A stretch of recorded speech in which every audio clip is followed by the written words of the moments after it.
कादम्बरी देख नहीं सकती, जिस वजह से उसे डेली लाइफ में बहुत सारी मुश्किलों का सामना करना पड़ता है, जो उसके बेटे प्रेम और बहू कुसुम से देखा नहीं जाता।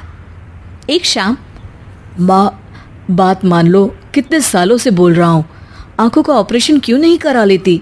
हाँ मम्मी, आपकी मुश्किलें हमसे देखी नहीं जाती। अब इस उम्र में ऑपरेशन करा के मुझे करना भी क्या है? अरे थोड़ी बहुत जिंदगी बची है, बस वो तुम दोनों के साथ बितानी है। तुम लोग फिक्र मत करो, मैं किसी पर बोझ नहीं बनूंगी। अरे कैसी बात कर रही हो माँ, तुम हमारे लिए ना कभी बोझ थी और ना कभी बनोगी। जैसा तुम्हें सही लगे वैसा करो, हम हमेशा तुम्हारे साथ हैं। इस पर डिस्कशन खत्म करके सब सोने चले जाते हैं। अगली सुबह प्रेम ऑफिस चला जाता है और कुसुम घर का काम करने लगती है, जिसके बाद कादम्बरी रसोई में आती है। थोड़ा पानी पीना है, उसके लिए क्या बहू को परेशान करना, खुद ही ले लेती हूँ। कादम्बरी घर के नक्शे से अच्छी तरह से वाकिफ होती है, इसलिए उसे रसोई तक पहुँचने में कोई दिक्कत नहीं होती। लेकिन फ्रिज और ग्लास ढूंढने में बहुत कंफ्यूजन होती है, जिस बीच उससे कांच का सामान टूट जाता है। आवाज़ सुनकर कुसुम रसोई में दौड़ी दौड़ी चली आती है। क्या हुआ मम्मी जी, अब ठीक तो है? कहीं चोट तो नहीं लगी? अरे नहीं नहीं, पर तुम्हारा सामान टूट गया, माफ़ करना, मुझे पता नहीं था कि तुमने गिलास रखने की जगह बदल दी है। ग्लास की जगह नहीं मम्मी, पूरा घर ही बदल गया, रेनोवेशन किया है ना। अब कुसुम रसोई साफ करने के बाद अपनी सास को घर में हुए रेनोवेशन के बारे में बताने लगती है, जिसे जानकर कादम्बरी बहुत खुश होती है। अरे वाह, तुम्हारे रेनोवेशन के बारे में सुनकर लगता है कि घर बहुत अच्छा लग रहा होगा। दोनों सास बहू इसी पर बातें करने लगती है और दिन बीत जाता है। शाम को प्रेम घर वापस आने पर कुसुम उनसे कहती है, रेनोवेशन के बाद मम्मी को घर के बारे में कुछ नहीं पता, इसलिए आज कांच का सामान टूट गया। मुझे लगता है हमें कुछ ऐसा करना होगा जिससे वो कॉन्फिडेंस के साथ घर में घूम सके और काम कर सके। इसके बाद कुसुम प्रेम के कान में कुछ बोलती है और अगली सुबह से वो दोनों कादम्बरी के हर काम में मदद करने से इनकार करने लगते हैं। प्रेम बेटा, ज़रा टीवी ऑन कर दे, थोड़ी खबरें ही सुन लूँ। सॉरी माँ, देर हो रही है, अपने आप ऑन कर लो। इस पर प्रेम पैरों की आवाज़ कर वहाँ से जाने का नाटक करके वहीं खड़ा अपनी माँ को देखता रहता है। बेटे का ऐसा व्यवहार कादम्बरी को अजीब लगता है, लेकिन वो इस बात को नज़रअंदाज कर टीवी ऑन करने आगे बढ़ती है। कुछ दिक्कतों के बाद आखिरकार वो टीवी चालू कर ही लेती है। वाह माँ, बहुत खूब, बचपन में आपने मुझे बिना किसी सहारे चलना सिखाया।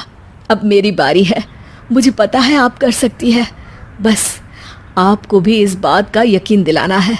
प्रेम वहाँ से चला जाता है, जिसके कुछ देर बाद कुसुम झाड़ू लगाते हुए वहाँ आती है। अरे क्या होगा मेरे भुलक्कड़पने का?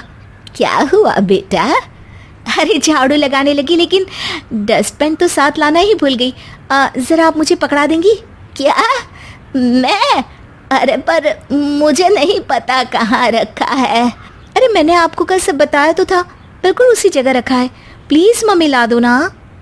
ऐसा बोलकर कुसुम वहीं बैठ जाती है और सास को देखने लगती है, जिसमें वो उन्हें गलत दिशा में जाने से रोकते हुए धीरे धीरे सही जगह पहुंचा देती है। बहू, ये तो पास ही था, बस मुझे थोड़ा ज़्यादा समय लग गया, पर मुझसे जल्दी तो तुम खुद ही ले लेती। हाँ मम्मी, वो तो मैं जानती हूँ, लेकिन अब आपने दे तो दिया ना। ऐसा करते करते सुबह से शाम हो जाती है, जिस बीच कुसुम अलग अलग बहाने कादम्बरी से काम कराती रहती है। इसी तरह कुछ समय बीत जाता है, जिसमें कादम्बरी अपनी ज़रूरत के बहुत सारे काम बिना किसी दिक्कत करने लगती है, पर साथ ही बहू बेटे का व्यवहार देखकर परेशान भी हो जाती है। क्या मेरे बच्चे मुझसे परेशान होने लगे हैं, या उन्हें मेरे अंधे होने पर शर्म आने लगी है? कुछ तो ज़रूर हुआ है, तभी वो मेरा कोई भी काम करने से मना कर देते हैं। जहाँ एक तरफ कादम्बरी ये सोच रही होती है, वहीं दूसरी तरफ कुसुम और प्रेम अपनी माँ को सब कुछ अपने आप करते देख बहुत खुश होते हैं। आपने मम्मी को देखा, बिना कहीं टकराए और भटके पूरे घर में क्या सामान कहाँ रखा है पहचान भी लेती है और काम भी कर लेती है। हाँ, शायद वो अपने आप को किसी पर बोझ नहीं समझेंगी, अगर हम हमेशा उनके साथ वैसा ही बिहेव करेंगे जैसा बाकी सबके साथ करते हैं तो उन्हें कभी अलग होने का एहसास भी नहीं होगा। सही बात। वैसे उन्हें अब किसी की ज़रूरत नहीं है, लेकिन हम हमेशा उनकी आंखें बंद कर रहेंगे।